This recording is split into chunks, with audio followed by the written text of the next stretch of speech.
ہاں جی، اس کو دیکھیں ذرا دھیان سے کہ یہ نون ہے، نون کے اوپر جو دال نما بنی ہوئی ہے اس کو کہتے ہیں جزم۔ یہ جزم جس بھی حرف کے اوپر بھی آئے اس حرف کو ساکن کہتے ہیں، لیکن یہ جزم جب نون کے اوپر آئے اس کو جب نون ساکن کہتے ہیں تو اس کو پڑھنے کا قاعدہ یہ ہے کہ اگلے حرف کو دیکھا جاتا ہے کہ اگلا حرف کون سا ہے، کیونکہ اگلا حرف ہم نے حروف ہلکی کا دیکھنا ہے۔ حروف ہلکی کون سے ہیں؟ حمزہ، ہا، عین، ہا، غین، خا، یہ 6 حروف ہلکی ہیں۔ اگر نون ساکن کے بعد حروف ہلکی میں سے کوئی حرف آ جاتا ہے پھر ہم نے نون ساکن پہ غنہ نہیں کرنا۔ تو اب جب ہم نے دیکھا ہے کہ تا ہے، حروف ہلکی میں سے کوئی حرف نہیں آیا، تو اب ہم نے نون ساکن پہ غنہ کرنا ہے، وہ بھی کون سا؟ اخفا کا۔ تو کس طرح پڑھیں گے؟ میم نون زبر ماؤ، ٹھیک ہے؟ کیسے پڑھیں گے؟ ماؤ۔ یہ غنہ ہم نے اس لیے کیا ہے اگر تا حروف ہلکی میں سے نہیں ہے تو اس لیے ہم نے نون ساکن پہ غنہ کیا ہے۔ اگر ہم نون ساکن کا غنہ اخفا کا نہیں کرتے، اظہار کا کرتے ہیں، تو پھر یہ پڑھا جائے گا من۔ ہم نے من نہیں پڑھنا، ماؤ، اس طرح ہم نے اخفا کا غنہ کرنا ہے۔ نحمده ونصلي على رسوله الكريم اما بعد فاعوذ بالله من الشیطان الرجیم بسم اللہ الرحمن الرحیم۔ السلام علیکم ورحمۃ اللہ وبرکاتہ۔ امید ہے آپ سب خیریت سے ہوں گے، انشاءاللہ جہاں ہوں گے ایمان اور صحت کی نعمت سے مالا مال ہوں گے۔ ہاں جی، تو آغاز کرتے ہیں ہم اپنے آج کے سبق کا دعاؤں کے ساتھ۔ تو چلیے شروع کرتے ہیں۔ اللهم صل على سيدنا ومولانا محمد وعلى آل سيدنا ومولانا محمد وبارك وسلم۔ رب اشرح لي صدري ويسر لي أمري واحلل عقدة من لساني يفقهوا قولي۔ رب زدنا علما، رب زدنا علما، رب زدنا علما۔ اعوذ باللہ من الشیطان الرجیم، بسم اللہ الرحمن الرحیم۔ ہاں جی، یہ الف ہے، ٹھیک ہے؟ الف کے نیچے جو لگی ہوئی ہے اس کو زیر کہتے ہیں۔ اسی طرح جو لفظ کے نیچے آ جاتی ہے اس کو زیر کہا کرتے ہیں، اور جو لفظ کے اوپر ہوتی ہے اس کو زبر کہتے ہیں، ٹھیک ہے؟ اب دوسری بات، یہ جو الف ہے اس کے نیچے زیر لگی ہوئی ہے، الف کے اوپر زبر زیر پیش آ جائے یا جزم آ جائے اس الف کو الف نہیں پڑھتے، اس الف کو حمزہ کہتے ہیں، ٹھیک ہے؟ آگے دیکھیں، یہ لام ہے، جیسے ہم نے نورانی قاعدہ میں لام الف پڑھا تھا نا، یہ لام اور یہ الف، ٹھیک ہے؟ الف کے اوپر اگر کچھ لگ جائے تو یہ الف پڑھا جاتا ہے ورنہ نہیں پڑھا جاتا، ٹھیک ہے؟ تو ورنہ وہ پیچھے الف پیچھے پڑھا جاتا ہے، یعنی الف کے اوپر اگر زبر زیر پیش لگ جائے اس الف کے اوپر تو یہ الف حمزہ بن جاتا ہے، ورنہ یہ الف کا الف رہتا ہے، ٹھیک ہے؟ ہاں جی، ہم نے کیا کرنا ہے کہ یہ لام ہے، اس کے اوپر کیا لگی ہوئی ہے؟ 3 دندوں والی شد لگی ہوئی ہے۔ یہ شد جس حرف کے اوپر بھی آتی ہے وہ پچھلے والے حرف کو اس حرف کے ساتھ ملاتے ہیں، ٹھیک ہے؟ تو کیسے ملائیں گے؟ حمزہ لام زیر حمزہ لام کے ساتھ مل گیا، اس کے بعد یہ لام ہے، اس کے اوپر اپنی زبر بھی لگی ہوئی ہے۔ اب ہم نے لام کی زبر پڑھنی ہے، اس کے ساتھ آگے دیکھیے یہ الف ہے۔ ہم نے کیا پڑھا تھا کہ الف ہو اس سے پہلے زبر ہو، الف سے پہلے زبر آ جائے تو اسے ہم نے ایک الف کے برابر لمبا کرنا ہے، ٹھیک ہے؟ اب ہم نے کیا کرنا ہے؟ اس لام کو ایک الف کے برابر لمبا کرنا ہے، کیوں؟ الف سے پہلے زبر آنے کی وجہ سے۔ تو کیسے پڑھیں گے؟ لام الف زبر لا، الا، ٹھیک ہے؟ الا۔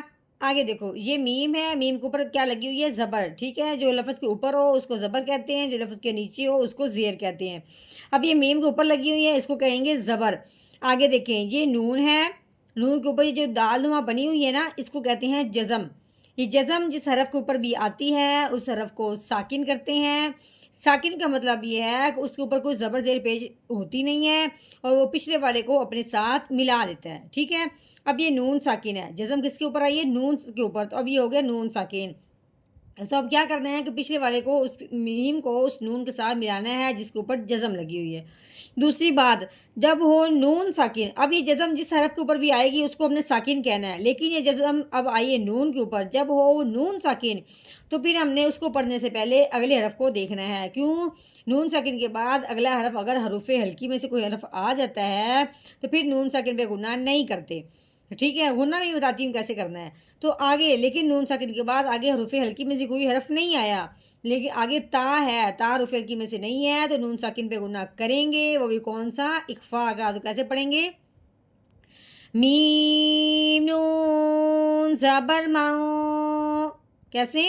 ماؤ، اس طرح ہم نے اخفا کا گناہ کرنا ہے۔ آگے دیکھیں، یہ تا ہے، تا کے اوپر زبر لگی ہوئی ہے، یہ واؤ ہے، واؤ کے اوپر بھی زبر ہے، تو ہم نے کیا کرنا ہے اب؟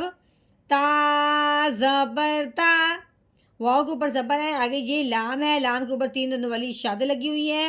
اب شاد والا جو حرف ہوتا ہے ہم نے کیا کہا تھا؟ پچھلے والا حرف اس حرف کے ساتھ ملے گا جس کے اوپر یہ شاد لگی ہوگی، ٹھیک ہے؟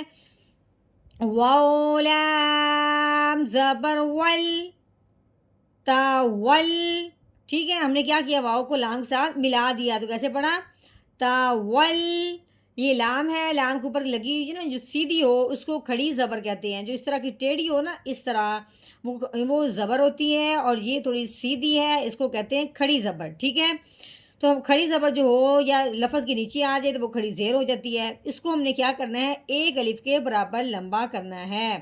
تو یہ جو ساتھ چھوٹی یا لگی ہوئی ہے اس کے اوپر کوئی زبر وغیرہ زیر کچھ نہیں لگا ہوا، اس لیے ہم نے یا یہ پڑھنا نہیں ہے، صرف اس کھڑی زبر کی جو لام ہے ہم نے وہ پڑھنا ہے، ٹھیک ہے؟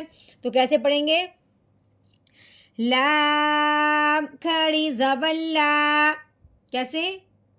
لا، تولا، کس طرح پڑھیں گے؟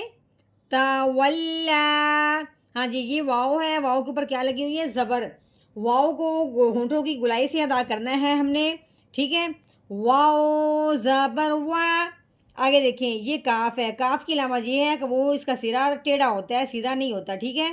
کاف کے اوپر کیا لگی ہوئی ہے؟ زبر لگی ہوئی ہے، کاف زبر کا، وا کا، یہ فا ہے، فا کے اوپر بھی زبر لگی ہوئی ہے، فا زبر فا، وا کا فا، یہ رو ہے، رو کے اوپر کیا لگی ہوئی ہے؟ زبر، رو کے اوپر زبر ہو، رو کے اوپر پیش ہو تو اس رو کو موٹا کر کے پڑھتے ہیں، رو کے نیچے زیر آ جائے تو اس رو کو باریک پڑھتے ہیں، تو کیسے پڑھیں گے؟ رو زبر رو، وقف رو، ہاں جی، اب ہم نے یہاں پہ کیا کرنا ہے؟ وقف کرنا ہے۔ وقف کی صورت میں آخر والے حرف کو ساکن کرتے ہیں اگر وہ ساکن نہ ہو۔ اب یہاں پہ کوئی جزم نہیں ہے، جزم والا حرف ساکن ہوتا ہے، یہاں پہ جزم نہیں، یہاں پہ زبر ہے، تو اب ہم نے اس کو ساکن کر دینا ہے، تو کیسے پڑھیں گے؟ آگے وقف، وقفار، وقفار، ٹھیک ہو گیا؟ ہاں جی، اب ہم نے کیا کرنا ہے؟ اس مکمل آیت کا کر لیا ہم نے توڑ، یعنی ایک ایک حرف کو ہم نے بتایا ہے کوئی حرف کس کے ساتھ ملے گا، کس وجہ سے ملے گا، ہم نے کہاں غنہ کرنا ہے کہاں نہیں کرنا، وہ ہم نے ساری بات بتا دی۔ اب ہم نے کرنا ہے اس کا روانگی کے ساتھ پڑھیں گے، تو کس طرح پڑھیں گے؟ اعوذ باللہ من الشیطان الرجیم، سورۃ الغاشیہ، مکیہ، بسم اللہ الرحمن الرحیم، إلا من تولى وكفر، إلا من تولى وكفر،